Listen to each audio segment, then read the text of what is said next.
Code படத்தோட 2 வார வசூல் என்ன? ஆனல் பறக்கும் பாக்ஸ் ஆபீஸ் விவரம் இதோ. இயக்குனர் வெங்கட் பிரபுவோட இயக்கத்துல சமீபத்துல வெளியான திரைப்படம் the greatest of all time. September 5ஆம் தேதி வெளியிடப்பட்ட இந்த படம் உலகளவுல பாக்ஸ் ஆபீஸில் நல்ல வியாபாரம் செஞ்சிருக்கு. விஜய் நடித்த இந்த படம் 14 நாட்கள்ல உலகம் முழுவதும் 191 கோடி ரூபாயை வசூலித்துள்ளதா படத்தரப்பிலிருந்து தகவல் தெரிவிக்கப்பட்டிருக்கு.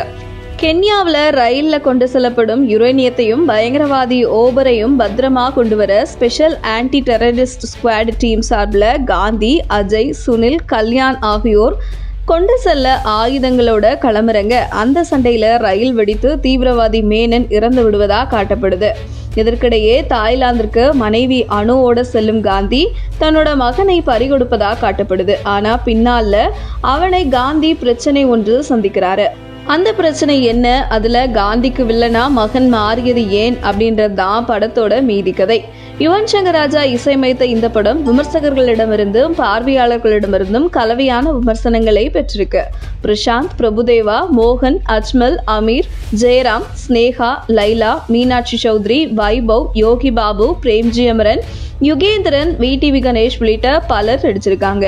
தி கோட் படம் தமிழ், தெலுங்கு மற்றும் ஹிந்தி மொழிகள்ல ரிலீஸ் ஆகியிருக்கு.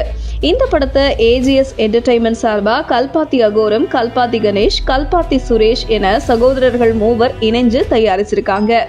விஜய் அரசியலுக்கு வர திட்டமிட்டு சமீபத்தில் தமிழக வெற்றி கழகம் என்ற தனி கட்சியை தொடங்கினாரு.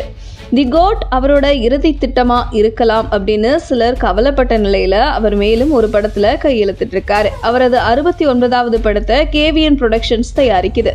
விஜயோட 69வது படத்தை கேவிஎன் புரொடக்ஷன்ஸ் தமிழ்ல முதன்முறையா தயாரிக்கிறாங்க. இந்த படத்தை வினோத் இயக்குறாரு. இந்த படத்திற்கு அனிருத் ரவிச்சந்தர் இசையமைக்கிறாரு அப்படின்றது முதற்கட்ட தகவலா வந்திருக்கு.